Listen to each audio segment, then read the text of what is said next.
Hello and welcome to another episode of the Monday Night Wars. It is September 25th, 1995. We are live with WCW Nitro in the Florence Civic Center in Florence, South Carolina. I am Scott. With me is Joseph. And let's get into it, Joseph. So we start, and we've got Pepe. Yeah, Pepe, normally we love Pepe around here. Still love him, but I gotta say, saddle and bandana, I'm not feeling it. It's two different things. Are you the horse? Are you the cowboy? I think I give it a C- for his outfit this week. Well, I think that's fine because I don't even want to talk about Pepe. Pepe is old news. I want to get to new news. I want to get to what's hot. I want to get to what's fresh. I want to get to what's going to change the game.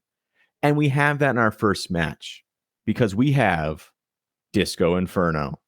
Alex Wright versus Disco Inferno, the Phenom, the dancing machine. Joseph, how did you feel about this match? I have a note here that says Alex Wright wins as he should, and Disco Inferno equals 0 ratings. I give this segment a D. I do not like Disco Inferno, and how dare you call him the Phenom? And we're going to do it for the course of the podcast because I know you don't like him. And it just brings me joy to bring you heartache. But as you mentioned, Alex Wright does defeat Disco Inferno. It's a 4-minute match. But overall, what did you think of the match? I despite your dislike of Disco Inferno, I thought it was a good match. Alex Wright is good. Disco Inferno, I feel like is not a bad wrestler, even if you hate the gimmick. Well, I should note real quick, you're probably going to hear my cat a lot, so I apologize to the listeners, or maybe you're welcome. Not quite Pepe, but that being said, I think the match itself, you're not wrong, right? I like Alex Wright a lot, and Alex Wright does help this. I think Alex Wright is somebody who's very technically sound. I think if he's in a match, you're at least going to get something that you can watch on TV. You know what I mean? You may not get the most amazing, let's say, a heart family type match, but you're going to get something pretty bearable. And I think to your point, yeah, it's okay. I mean, the in-ring action is fine. They really haven't, like, Disco so far hasn't become infuriating. You know what I mean? So he's not, it's okay as it goes. It's all right. Yeah. I think Alex Wright is part of their kind of emerging cruiserweight division. So he's very aerobatic. He's doing flips. He's flying all over the place. I think he's fun. I think honestly, he was a really underrated wrestler on WCW's card, and I kind of wish they'd done more with him. Agreed. So yeah. So overall, I thought it was a good match, even if Disco Inferno was in it. But let's move on because we have a promo, and I want to talk about this promo because it's important. We have Hulk Hogan, and he's in a neck brace, so he's hurt. It's serious. But to his credit, he has not missed a workout. And he's going to build a bigger and stronger Hulkamania monster truck because a giant ran over his motorcycle. And then, though, and we need to talk about this, he says, and the giant will be, quote unquote, laid to rest right next to his father. What did you think about this? Okay. In regards to that, I think that's so, you and I have talked about this when we watched it. I think it's not good. I'm not going to give it any props. I will say I don't think they really meant any like disrespect. It comes off today very disrespectful. It comes off today. Obviously, they're not related, but it does kind of seem like a weird jab at Andre the Giant. Hogan has never said a bad word that I know of about Andre the Giant. So he's always seemed to respect him. With the great measure, especially putting Hogan over at WrestleMania 3. So, I don't think there was any ill intent, but it just doesn't sound good. It really is one of those things where it's hard to kind of realize, okay, this is 95 versus we're watching this in 2023. It does feel a little bit cheap. So I'm not overly fond of that. As far as the promo goes, the entire promo, it's not my favorite Hogan promo. I give the whole segment kind of a C-. It's pretty dated even for 1995. The idea of, we're going to, number one, you got your neck snapped and you're in a neck brace, which, I mean, you should be dead, but because he's got Postomania running through his brain, he just needs a neck brace, and he's he hasn't missed a workout, as you said. He's building this big, monster truck, and his monster truck is going to beat the Giants' monster truck. And then on top of that, after that match, then they'll have a one-on-one match. So I don't really for Hogan's title. So I don't really know what the point of having the monster truck match is. I want to say it was probably them doing something with like a marketing ploy. And you may be able to correct me on that, but I feel like it's a marketing ploy with another company, and that's why they're doing it. But it's like, okay, so you're gonna have that match, and then you're gonna have a one-on-one match. I don't know. It's pretty convoluted to me. How about you? Yeah, I gotta say, I enjoy the neck brace along with kind of the rib tape. They're professionals. Wrestling's way of telegraphing this dude's really hurt. I mean, he's got a neck brace or he's got rib tape. This is serious. I always get a kick out of that. It always just makes me laugh when I see some dude in neck brace, because despite Hogan having his neck snapped, I don't know. I've never seen someone get their neck snapped, but if the movies are to be believed, you die. The fact that he's got this neck brace on, but he's getting full range of motion out of his head and his neck. I don't know if the monster trucks is part of a crossover. It feels like it has to be, but I'm trying to think back to the pay-per-view where it happens, and I don't remember much crossover. But when we get there, we'll correct if it turns out that it's really, really, really clear that it's just a crossover event for monster trucks. I'm not opposed to it, because monster trucks are fun, and I'm gonna enjoy it, even though it's ridiculous. Yeah, you just went to a monster truck rally, didn't you? I did, and it was ridiculous, and I enjoyed it. As I believe I texted you during the monster truck rally, monster trucks are just wrestling in cars. Yeah, there you go. That's all it is, because they have gimmicks, they have storylines. Like the big headliner, his transmission cracked, and he wasn't sure if he was going to be able to make it the rest of the event. And his guys were working on it real hard, and then magically he makes it back just in time. Oh, what a journey! Did his monster truck have a neck brace around the hood? Because that'd be fire. It had rib tape. It had rib tape. Okay, yeah. Got you. Yeah, it was serious. It was serious, but he did it. God bless him. Yeah, it was amazing. Monster trucks are fun if people want to go see monster trucks. Proud sponsor. Yeah. Well, let's move on to our next promo. We have Mean Gene Okerlund, and he's out here with Randy Savage and Lex Luger. We just had a confrontation with these two last week. Let's have another one. Luger wants Savage in the ring next week, Denver, Colorado, and Lex is willing to put up his title shot, but there's another caveat. If he loses, he's leaving WCW. What'd you think, Joseph? I love this promo. I think it's good. Number one, let's start off with the fact that Macho's wearing all black and white and silver head to toe. It's a great outfit. It gets an A from me. The promo itself gets a B+. I think it's very good. We've talked in numerous weeks about how Lex is not the best promo guy. He's not the best on the mic. But I think when he does what he does very well is if somebody better than him, I would not say he runs it, but somebody better than him, like, Macho, is able to kind of guide it and gives him the moments to excel. He does. He definitely takes those moments very well. If he's the one driving the car, it doesn't really work. It kind of falls off. But when somebody else is doing it and they're not cutting him off like Hogan did, in his debut, I think he does a pretty good job. There's this idea that if he loses, as you said, he'll leave WCW. And we talked about this kind of, personally when we were watching it, about how weird that is, that you just showed up within the month, really. And now you're talking about potentially leaving.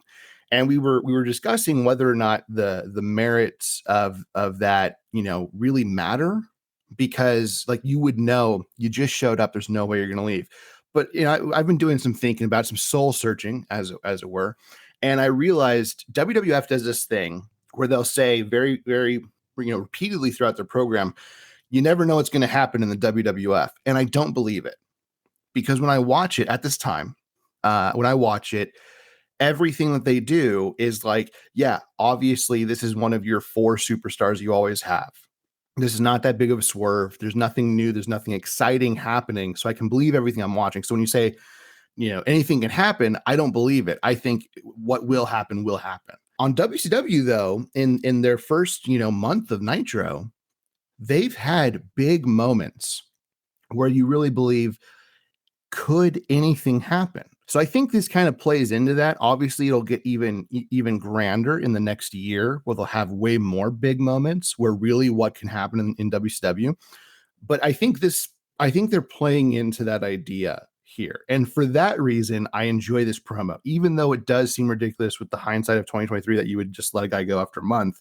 I enjoy it for what it is. I think it works really well. Yeah, and it's not even a month, so it is pretty wild in hindsight to consider that they were pushing this I'll leave not even a full month into the run of WCW Nitro, not even a full month into Lex Luger's existence in the company. I think, in hindsight, obviously we know he's not going to lose. Eric Bischoff himself has said in hindsight, he kind of regrets doing this because it seems a little outlandish. But I do think you're right, because wrestling at this point in time is still real. 100% real.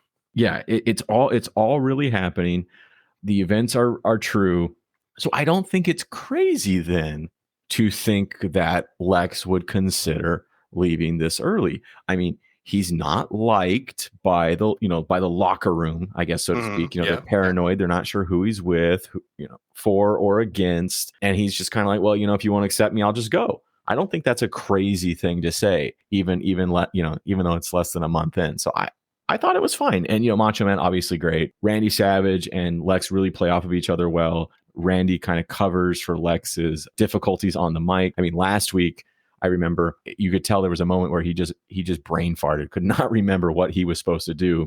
And Randy Savage just filled the space until Lex clicked on what he was supposed to say. Randy said something like, "Tell it to me straight, brother," or something like that, and that's it. And this is another one where Randy Savage carried it, but he lets Lex shine where Lex needs to shine. I thought it was a great promo. And I was actually thinking about this yesterday, just kind of offhandedly thinking about Hulk Hogan and Ric Flair. One thing I really like about wrestlers that kind of put them into my pantheon of great wrestlers is this willingness to put guys over, which Hulk Hogan does not do, but Ric Flair, Randy Savage, just completely willing to put guys over. And maybe Ric Flair and Randy Savage are not at their peak anymore. They're kind of on their downslope, but they're still headliners. They're still main eventers. They're still two of the greatest wrestlers of all time. I would argue that Hogan's not at his peak either. So that absolutely plays into what you're talking about. Yeah. And just their willingness week after week after week after week to put new dudes, fresh faces, upcoming guys over. I love it. It's just so good to me. And it thrills me for some reason. I just really like it. But we got to move on. We have to give the people a tight, compact, easy to listen podcast. And Joseph, I know you want to talk more about this, but I got to keep us going. I am the time master. I am Scott Sullivan, the time master. And we got to move on to the next match, because we have Kurosawa with Colonel Robert Parker versus Sergeant Craig Pitbull Pittman, because I know you think it's important to say his whole name, so I'm going to say that for you. It's a 4-minute 26-second match. Kurosawa defeats Sergeant Craig Pitbull Pittman, which is kind of odd considering we just had a huge push for him at Fall Brawl. What did you think about this? Yeah, I mean, number one, I'm never going to call you the timekeeper. It's not happening. I'm not. We'll work on it. Yeah, I'm not going with your gimmick. On top of that, if you want to hear me rant about Sergeant Craig Pitbull Pittman, you're going to have to listen to our Fall Brawl podcast. That's exclusively on our Patreon. It's only $2 to subscribe. So you'll get all of our pay-per-views as we get further into this and we start getting to the Thursday night, episodes. We'll be doing that too, and potentially more content, but go subscribe. That being said, it is strange, to your point, it is strange. They just kind of pushed, Craig Pittman, who, by the way, they dropped Pitbull from his graphic card. So they just called him Sergeant Craig Pittman this week. So maybe they heard me and then went back in time and said, we should change that a little bit.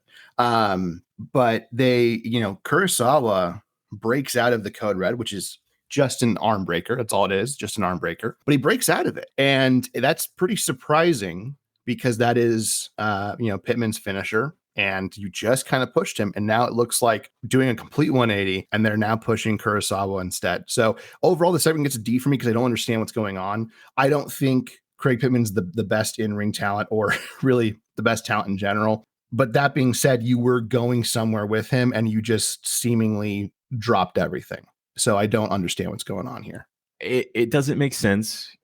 At Fall Brawl, he defeats his opponent in less than a minute. It's a total squash match, and a squash match that they had been hyping really through this rivalry between those two characters for several weeks on Saturday night. We get to the conclusion. Craig Pittman is this elite, Marine killer, and then and then Monday on Nitro, he gets wrecked by Kurosawa. I agree with you. I don't think Craig Pittman is the best wrestler in the world. I think Kurosawa was pretty good. I thought he wrestled a good match. No problem there. I didn't hate the match. I thought it was fine. I have nothing really negative to say about it beyond that it doesn't really tell a story. I mean, maybe it does. Maybe this is the new chapter in Craig Pittman's story. It's not. I'll tell you right now, he kind of falls off and becomes a mid-carder and then disappears at some point. Not to spoil, but that's what happens. I think we can all see that happening now. I think technically speaking, the match was fine. I have really no complaints about it. Well, Timekeeper, take us to the next segment because I know you want to talk about it. See, and I already got you to do it. So let's talk about the next segment, because next we have a promo. Again, we're back with Mean Gene, and this time we got Arn Anderson and Flying Brian Pillman. Ric Flair wants a tag match against those two, and Flair's looking for a partner. Tell me about this promo, Joseph. I love this promo. I mean, we've talked, week after week about how great Flair is. Now you get to really see Arn really get his moment in the sun on the mic, and on top of that, you get to see Brian Pillman as well. I think Double A does a great job of putting over Ric Flair's singles career, because that's super important. Ric Flair is, Mr. NWA. He's Mr. WCW. He is somebody who was always the guy. The minute he hit that main event scene, he stuck with it. That doesn't mean that he held on to it within, in an iron grip. He was very willing to share the spotlight with other wrestlers who were deserving. But he was always somebody you could count on, and he was always somebody who could put on a great main event performance. And so his singles career is, I don't know if I would say second to none, because then you get into argument of who's the best, and I don't really care about that. But it's top tier. If you were to rate them on greatest of all times, he's on that list. And Double A is basically saying that here. On the opposite side of this coin, though, Double A is basically the Ric Flair of tag teams. I mean, that might be a bit of an overstatement, but it really isn't. I mean, when you look at his tag team resume, what he was able to do, I mean, obviously part of the Four Horsemen, but everything he did alongside Ric Flair as a tag team guy, he was always somebody who could put on a great tag team match. So his point here is, you're basically stepping into my world. And I love that, because this is uncharted territory for Ric Flair. On top of that, he's also saying, you screwed over every single person who's ever worked with you. Who the heck do you think you're going to get to tag team with you? And I love that. And it sets up an excellent story for this. Who does Flair get? Overall, the segment gets an A for me. Arn, as you said, is one of the greats. Flying Brian is an up-and-comer who's got great upside, great talent. Putting them together in this match, I thought was great. As you're right, Arn Anderson is the Ric Flair of tag teams. He and Tully Blanchard, two of the greatest tag team guys ever for the Horsemen. Ric Flair is stepping into his world, and it is fun, the fact that Ric Flair, he's looking for a partner. He's having a tough time finding a partner because no one wants to be Ric Flair's partner. I find that fun. That's enjoyable. It keeps the story going. Who's he going to get? Who's he going to get? Who's he going to get? Overall, I really enjoy Arn's promos, not for the flash. I mean, obviously Ric Flair has kind of the flash, the woo, and all of that. But Arn's are just kind of men talking kind of promos, right? About respect and dignity and putting it all on the line. It's simplicity. It keeps it bare bones to the point at all times, and it's great. Yeah, he's just a straight shooter, and there's a need for that. I really enjoy that, and I liked it. Up next, we have a promo for Saturday night, 6:05 on the Superstation. Things of note here is that the American Dream Dusty Rhodes is making his co-host debut. That's exciting. The Taskmaster and Giant are going to respond to Hulk Hogan, who responded to them, and we're just going to keep that going till the end of time. And Sting is defending the U.S. title against Johnny B. Bad. For those who follow us and listen to our podcast on Fall Brawl, you know that Johnny B. Bad earned a title shot for the U.S. title at Fall Brawl. that's relevant because it continues a storyline that we'll talk about later. But I just thought I'd mention it. Up next, we have a match. We have the Taskmaster, who comes out with Zodiac against the Macho Man Randy Savage. This match was set up because of the attack on the Baywatch set from a week ago. Macho Man loses by DQ. He starts fighting everybody. Sullivan, Zodiac. The Giant comes out. He makes his way to ringside. He puts Savage down with a choke slam. Other folks come out to try and help. They get knocked out. Alex Wright tries to do a jump off the top rope and gets bear hugged and slammed. Lex Luger eventually comes down and he also gets laid out. Tell me what you think about the match and its aftermath, Joseph. So I think I'm doing the kind of reverse of you, right? So you made a statement pretty early on in our podcast tenure where you spoke ill of Hulkamania and that you were a bit tired of it, and then you've graded just about every single segment with him very high since. And I've kind of done the same thing with Dungeon of Doom, and I think it's because we know where all this is going. But right now I do like it. I think it's a good segment. I get a B for me. Something that gets an A is that Macho Man is wearing a different black, white, and silver head-to-toe gear. And I think that's phenomenal that he changed and kept it fresh just an hour later, or less than an hour later, really. I think the Giant, there's a bit of ambiguity. Is that the right word? I can't remember. Anyways, but there, we don't really know much about him. And he is this, wrecking ball who just comes in and he destroys everybody, which I think is needed. I think you need to keep him as this, he is the Giant. He's the big monster. So I like that. The thing I really like about this is they've been doing this week to week situation where Lex Luger does not get attacked by the Dungeon of Doom. And that creates this air of suspicion surrounding Lex Luger and whether or not he is in league with them. And I love that. I love that kind of, we can't trust this guy mentality. This upsets that, and it actually upsets Kevin Sullivan. He gets really angry at the Giant for doing that because that was kind of their ace in the hole.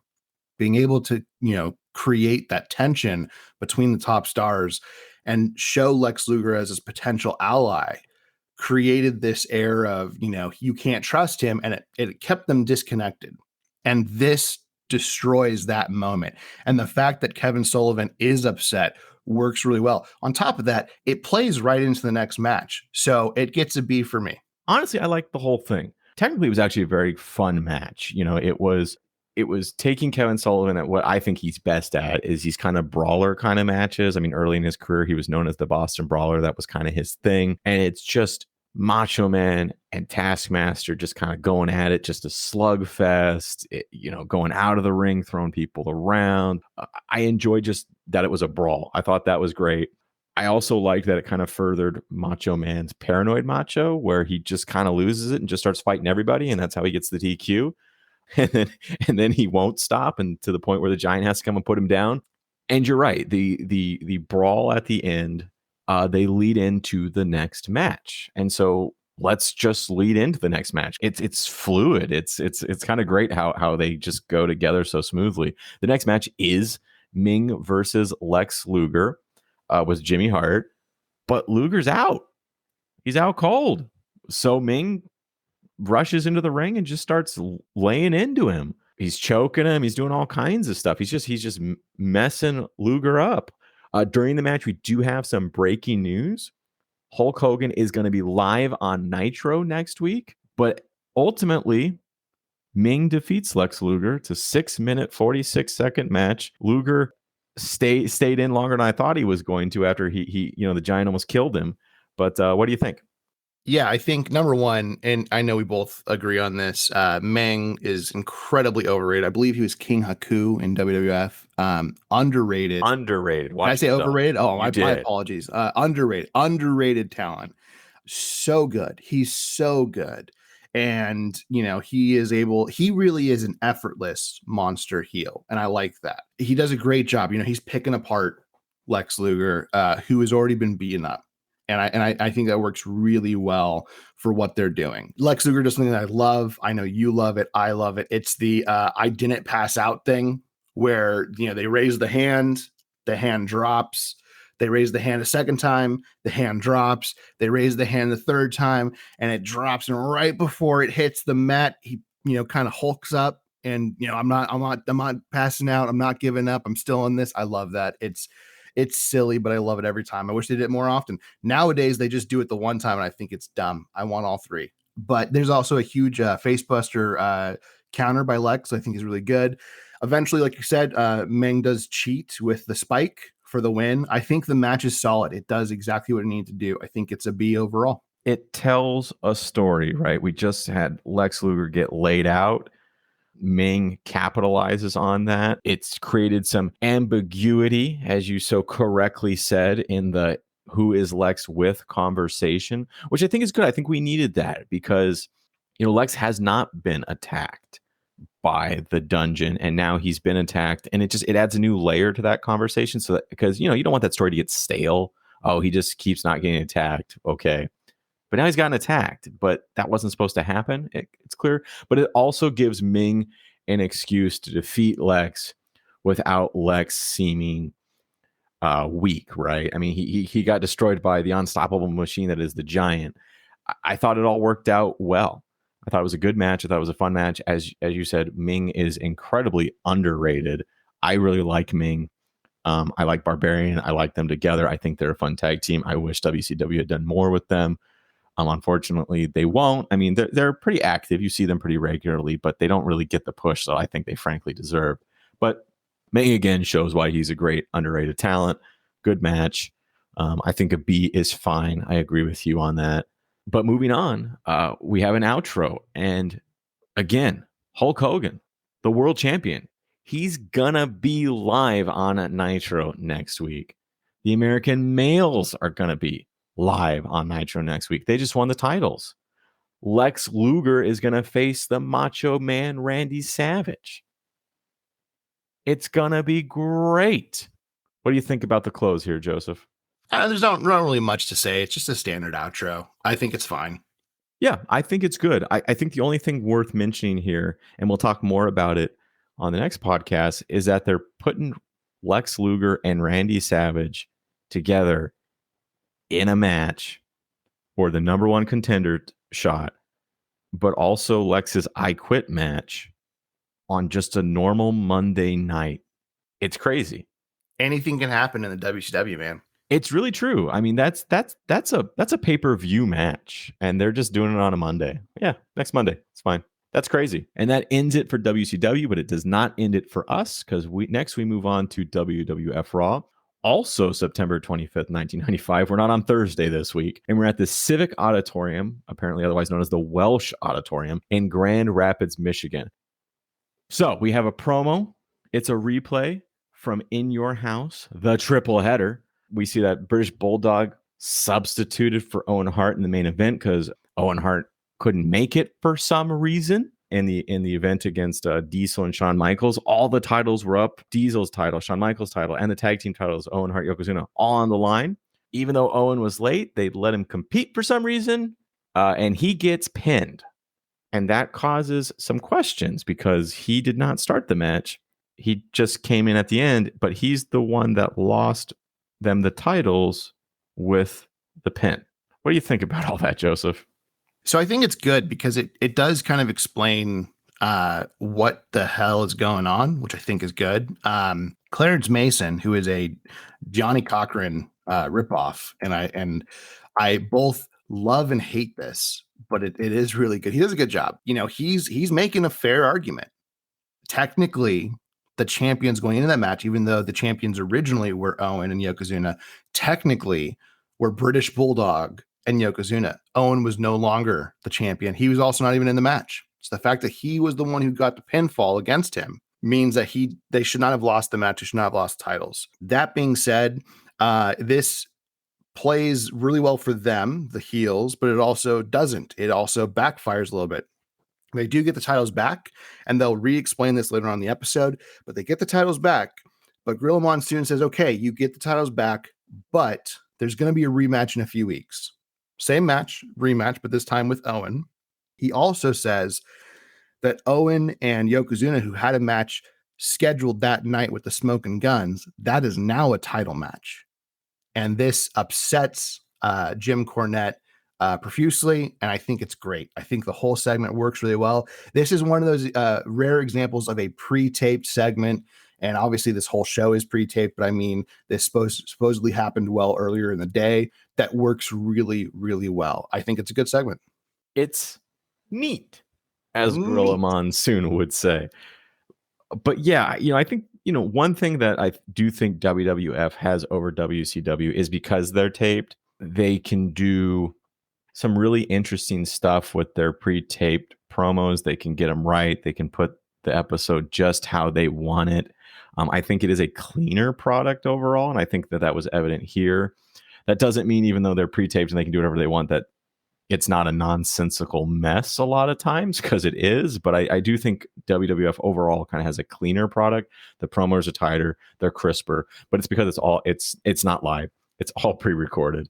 But yeah, it was a good promo. It explained in your house well. It told people what happened, why we're back where we are. I thought it did a good job of explaining everything, and it set us up for the night's events, because the tag team issues are going to kind of run throughout tonight's event. The first match, though, is Marty Jannetty versus Skip with Sonny. Jannetty blows Sonny a kiss. Skip gets upset. There's hugs all around. Skip hugs Sonny, but then Marty Jannetty kind of jokingly hugs Sonny. It really becomes a Sonny love fest. Dean Douglas does appear to take some notes, but ultimately Marty Jannetty defeats Skip. 7-minute, 39-second match. What did you think? Yeah, overall, I give the segment a B. I think it's fine. There's some weird things, like you mentioned, Dean Douglas taking notes. I don't really understand. He's not in a storyline with any of these wrestlers.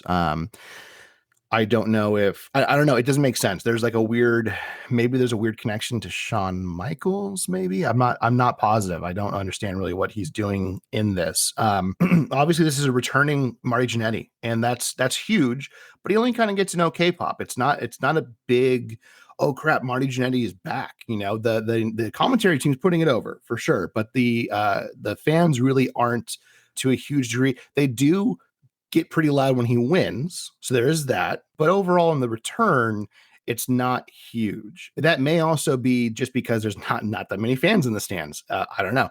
I think having Skip as his returning opponent is great. Skip obviously is Chris Candido. Chris Candido was a legendary independent wrestler. At this point, he's very early in his career. He'll do much more later on, but he's done a very good job. He was in Smoky Mountain Wrestling with Sonny. Sonny was with him. That is his real life girlfriend, Tamara Sitch. We're not going to go into all the craziness that involves her. If it's necessary, we'll tackle it, but it's not necessary now. But they when they were in Smoky Mountain Wrestling, she wasn't even trying to get into wrestling. She was, I think she was becoming a doctor or something like that, and going to medical school, but was his girlfriend, and they just kind of noticed her. They found out that she's actually really good on the mics. They just started making segments with her. She did a very good job, and Chris Candido was doing a wonderful job, and they were a great pairing. So they bring him to WWF, and they do this weird body Donna's gimmick. I don't love it. I think they could have made it work if they gave them the opportunity, but they're really not. There's a lot of moments that would have made this excel. I think a lot of people say differently, that they feel that they should have given Chris Candido the opportunity to excel. I'm going to be real honest. I think that Sonny was always going to be destined to be the star in this group. She is naturally more charismatic than Skip is, or Chris Candido. That being said, he is an unbelievable talent in the wrestling ring. And I think they could have given him time to develop for sure, with Sonny being kind of the star. But there's certain things that they do that just don't work, right? Obviously, she's incredibly beautiful, and they're playing off that immediately. I mean, it gets creepy how often they play off of it. But there's, moments where she's talking into the onboard mic, and they just don't pick it up well. In WCW, they do it all the time, and it works really well. You love it because it's very personal. And I would agree with that statement. And I think if they did a better job of that, they would have pushed this group a lot sooner and done a lot better with them. That being said, Skip does a great job. If there is any ring rust on Marty Jannetty, who is obviously one half of the Rockers with Shawn Michaels, Marty Jannetty, legendary tag team wrestler. Scratch that, legendary wrestler. I think he deserves his due in wrestling history. Marty Jannetty often gets known as the Marty Jannetty of your tag team, which is a really sad way of saying which member of the tag team is going to be successful and not successful. Shawn Michaels was the successful one. Marty Jannetty was not. It's really sad because I think Marty Jannetty had a great career. I also don't think he was a bad person. I think, or not was, he's still alive. I don't think he's a bad person. I think he has a lot of demons, and I don't think it's necessary to downplay what he succeeded in doing in his career. He's on his way back at this point. He's trying to make a comeback, and I think it's it doesn't quite land the way I think anybody would have hoped. That being said, as far as returning match, he does a lot of really good things. I love every time Skip gets kind of one-upped, he runs outside the ring and he hugs Sunny, and she kind of consoles him. I think that's great. And eventually it turns into Marty Jannetty going out into the ring and doing the same thing. He taps her on the shoulder and she turns to hug who she believes is Skip, and it's Marty Jannetty. And she hugs him. Then she realizes it's him. She freaks out. She goes to slap him. He ducks and she slaps Skip instead. It's a great bit. Finally, Jannetty wins on a diving fist drop. I think it's a very solid, clean match. It does exactly what it's looking to do. I think it's a good segment. It gets a B. Good match. Yeah, I thought it was a good match. Marty Jannetty is very talented. He's not Shawn Michaels, which is his problem, but I think he's a good wrestler. He's fine. He wrestles a great match. I felt like there was chemistry in it. Obviously Skip, the Skip Sunny gimmick, he plays off of it really well with where he goes and kind of tricks Sunny into hugging him, and she's outraged because Skip's been doing all these hugs because he's not winning and he needs the confidence, the reassurance from her. I thought it was handled really well. I think Marty Jannetty is a talented wrestler. He does a lot of fun stuff. Skip is also a talented wrestler. Chris Candido, he does a lot of good stuff. Good match. Yeah, no complaints on this match. Up next, though, we have Clarence Mason, who's going at Gorilla Monsoon about the triple header. Monsoon gives in and tells him tag team championships going back to Owen and Yokozuna, but they have to put him up at their match tonight against the Smoking Guns. I'm just going to go straight into it, Joseph, because we've already talked about the tag team championships returning. Going to go straight into the match here. The Smoking Guns defeat Owen Hart and Yokozuna, but they defeat Owen Hart and Yokozuna because Yokozuna accidentally splashes Owen. It's a 10-minute, 9-second match. And at the end, Diesel and Shawn Michaels, the two dudes with attitude, come out to celebrate with the Smoking Guns. And everyone's happy except for Owen Hart and Yokozuna. What do you think? This is why you're the timekeeper, because you kept us right on time right there. That being said, I think it's a great match. I think it does really well. The Smoking Guns, there's not a whole lot to talk about them. I don't know if I have it real quick, but I'll just give a real quick sum up. Billy and Bart Gunn, they really haven't done anything before this. They are a tag team together. That's pretty much it. That being said, I think Billy Gunn, even at this point, is far more charismatic than Bart Gunn, and the crowd loves him. Every time he comes in, they lose their minds for him. The match is fantastic. Owen excels in this match. I mean, obviously, Yokozuna can only do so much at this point. Owen is absolutely just bouncing around the ring, doing a great job putting over the Smoking Guns. He has a beautiful enziguri. I love the enziguri. Unfortunately, Yokozuna can barely move, but he does get slammed into the corner, and then the Guns whip Owen Hart into him. That's a great bit. The Guns end up hitting the Sidewinder on Owen Hart. That's their tag team finisher. They go for the pin. I believe it's Bart Gunn goes for the pin. 1, 2, Yokozuna jumps onto Bart Gunn. Bart Gunn sees this, moves out of the way. Yokozuna slams into Owens. Now he's doubly damaged. Yoko gets up and then immediately gets drop kicked outside of the ring by Billy Gunn. Bart Gunn goes back for the pin. 1, 2, 3. It's a great finish. It is a fantastic finish. It's a bit jumbled, but intentionally so. I think it works really well. The crowd goes nuts for this. They love the Smoking Guns. And then obviously dudes come out and celebrate with them. I think it works really well for storyline purposes. The whole segment gets a B from me. I think it's fantastic across the board. as something that we've said privately in our watching of this is that WWF doesn't really have tag teams. And the tag teams they have, they largely do nothing with. And yeah, Owen Hart and Yokozuna are a tag team. They have a reason for being a tag team, but I've never really felt like they're a tag team. And here we have the Smoking Guns, who are a tag team. They do tag team moves. They have a gimmick. They dress the same. You're right. Bart Gunn is definitely the Marty Jannetty of the two, but I think together they're great. I think they put on great matches. I was very pleased to see them win the tag team championships here because I'm like, cool. We have a real honest to God tag team with the tag team titles. And it was a good match.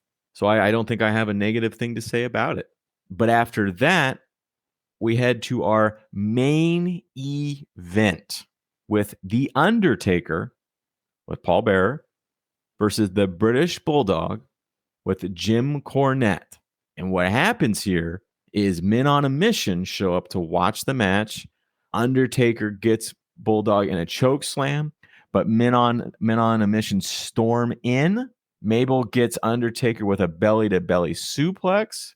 Undertaker defeats British Bulldog by the disqualification. It's a 7-minute, 29-second match. Break it down for me, Joseph. So I'm going to real quickly backtrack. But right before this match, Doc Hendricks actually interviews Gorilla Monsoon, who announces In Your House 4. There's going to be 4 matches that he's announcing at this moment. Mabel versus Taker. That's important because it plays directly into this match. HBK versus Dean Douglas. Again, maybe that's why Dean Douglas was taking notes on Marty Jannetty. I'm not positive. And then Bulldog versus Diesel for the championship. And whoever wins in that match will then go against Bret Hart at the following pay-per-view for the championship, or defend their championship against Bret Hart. So that plays a huge part into this match. This match is really solid. British Bulldog and Undertaker have really good chemistry. Taker goes for old school. He's on the top rope. Jim Cornette shakes the ropes. British Bulldog arm drags him off. It's great. Taker eventually goes and starts choking out Cornette, which British Bulldog takes advantage of. And then, like you said, King Mabel ends up coming out. Also, at some point, Waylon Mercy kind of looks out. I won't go into Waylon Mercy right now. I'll go into him during one of his matches, but he's just randomly there as well. Eventually, British Bulldog starts, as most people will do when you're going against a big man, you'll start targeting their leg, try to take him down. It's working. Crowd is chanting "Rest in Peace," which made me chuckle a lot. I just think it's hilarious. It's a weird thing to chant, but wrestling fans will make a chant out of anything. So there you go. Then Taker does hit his old school, but he stumbles because of how his legs are injured. At this point, British Bulldog hits move after move, and then Taker keeps doing his sit-up thing that he does. I don't know if there's a name for it, but I love the Taker sit-up. I think they overplay it in this match. In fact, they kind of overplay it in general around this time. They kind of have him do it after everything. And the thing that I like the most about it is when they let it breathe. You should really see Taker get the crap beaten out of him. And when you think there's no possible way he could sit up, then he does it. So they kind of abuse it a little bit in this. It's not a big deal. It's just something I noticed. And then obviously Mabel interferes. British Bulldog is disqualified. British Bulldog hits the power slam. Mabel starts hitting a leg drop. Then HBK comes out to make the save with Diesel. Owen and Yokozuna come out. And then the best part of this segment is the Smoking Guns, who were taking showers, apparently, run out to the ring, soaking wet, suds still in their hair, no shoes on, just a pair of jeans for each of them, not just one pair of jeans, a pair of jeans for each of them, and they come out to also help make the save. The whole segment gets a B for me. There's nothing that would give it an A, but it's a fun segment across the board. I loved the Smoking Guns in this segment. As you've mentioned, with my enjoyment of the onboard mic and this kind of stuff, I don't know. I guess maybe the way I describe the wrestling I like is goofy realism. Like, I like that it's realistic, but I like that it's like silly realistic. I enjoy that. And this is one of those segments where you're right. I guess they were taking showers after their match and they come running out in their jeans, but they're no shoes. They're soaking wet. They still have shampoo in their hair. It was great. And it's believable, right? Because wouldn't you, after you have a match, after you have a 10-minute match, wouldn't you go shower off, shower off the sweat, take your gear off, put your street clothes on, get ready to head out for the night? And then you're watching on the TV, or someone busts in and says, "Hey, they're beating up Taker, get out there." And they go. Like, that's completely believable, right? And I thought it was great. It's similar, like you mentioned, that my love for the onboard mic, because it doesn't feel staged. It feels like it's just someone shooting, right? It's not, hold on, let me go down here and get the microphone so I can make this very personal statement to you, which just completely takes me out of it. It doesn't feel real to me. The onboard mic, it's just, hey, I know you're watching backstage. I'm going to beat your ass next week or whatever, I think that's great. And I thought that this was great. Overall, I thought the match was fine. You're right. The Taker sit-up thing, they do it in kind of weird situations. I think Taker's sit-up at its best is when he's just gotten wrecked, and he's laying there, and they let it breathe a little bit. They give him some time to lay there. Maybe his opponent is flexing, or I took down Taker, I'm the best, and then he sits up. I think that's when it's done the best. There's a couple of times where he just immediately sits up, and it kind of ruins it.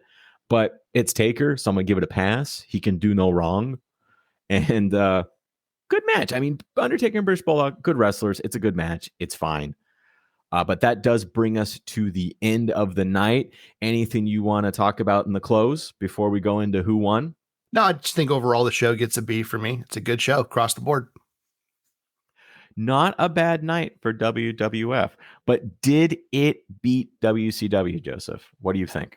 So I think if I were to rate WCW, I think there's some heavy lows for me. I would give WCW a B minus. I think WWF barely beats WCW. I think WWF this week is pretty solid across the board. And I think WCW had a week like that recently, where it's like every segment was a B. It was just, it wasn't too great. It wasn't, bad at any stretch. It was just really nice and crisp. And I thought this is one of WWF's better showings that we've seen.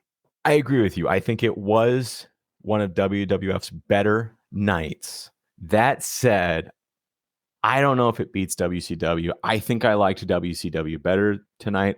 I think that you're a little biased because of your hatred of Disco Inferno and the fact that he existed on this night. I think that probably that B minus is just that he was there, that he breathed on an episode. I don't know what you're talking about. Fake news. So I think you might be a little biased there. I do agree, though. I think WWF put on a better show than they have, because we get some real lows with WWF, and I didn't feel like we got that this week. But overall, I found myself enjoying WCW more. So I'm going to give it to WCW. But what did the viewers think, Joseph? What was the Nielsen for WWF? Well, I don't think the viewers agreed with me at all. Their Nielsen this week was a 1.9. You're right, and that was a complete setup on my part because I want to be right. The Nielsen for WCW was 2.7, so the viewers agreed with me. WCW won the night, and interestingly enough, I believe this is the first time where they go head-to-head that WCW soundly defeats WWF. It's obviously not where they go on their months-long unbroken streak, but it's the first night that WCW does better ratings. And honestly, I think it's kind of interesting that this is the night that happens, because the card isn't that exciting from, if you're looking at both cards, the main event, if I'm looking at main events, I have Ming versus Lex Luger, and I have Undertaker versus British Bulldog. Yeah, I agree. I will say, though, Taker at this point is kind of working his way back into relevance. He never was a low card guy, but he definitely was kind of mid card for a long time. There's a moment where he wins his first title against Hogan. He's gone on record as saying this. I know I just told you the story, but I'm going to say it again on mic. He wins the title against Hogan. I want to say it was at a SummerSlam, maybe Survivor Series. I can't remember. And Hogan had told him backstage. Again, this is Taker's recount of the story. Hogan had told him backstage, "Hey, I've got my neck's hurting. I'm really nervous about taking your Tombstone Piledriver." Taker was like, "Don't worry, I'll protect you. I'll make sure you don't. You're totally fine." Hits the Tombstone Piledriver. I think the $1 Million Man actually slid a chair under And in the video version, I'll find it and I'll put it on. And that was the big thing that's why Hogan lost. Taker hits the tombstone on the chair. 1, 2, 3. He wins. Well, Hogan is furious in backstage after the match, talking about how much Taker destroyed his neck, how hurt he is, blah blah blah. It's a big thing, and it left Taker rattled, and he was very, very upset about his, how he hurt Hogan. Not upset at Hogan, but upset at himself. How could he do something like that? And it wasn't until he watched the replay and you see that Hogan's head is nowhere near the mat. It is perfectly safe. Taker absolutely did everything he needed to do. He's like 6 to 8 inches above it. And Hogan was making the whole thing up. I mean, just making the whole thing up. And the strap would get taken off of Taker. Basically, I don't know if it's confirmed, but the rumor is because of this moment. And it would take Taker a long time to get back to that main event scene. And we're in kind of the end of that, where or maybe in the middle of that, where Taker's working his way back. So he hasn't been positioned in the best light. So that could be a reason why my fans looked at this and went, maybe I'll watch WCW. Just a theory. Could be. Interesting thought. I am shocked to hear that Hogan, who never lost a match clean, would stoop to such a low.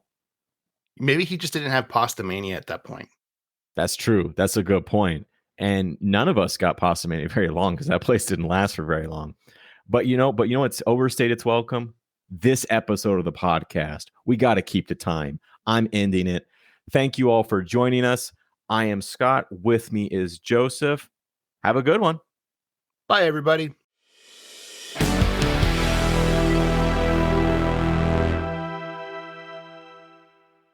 Hey everybody, it's Joseph. Did you like this podcast? Well, we hope that you did, and also that you join us every Monday for new episodes.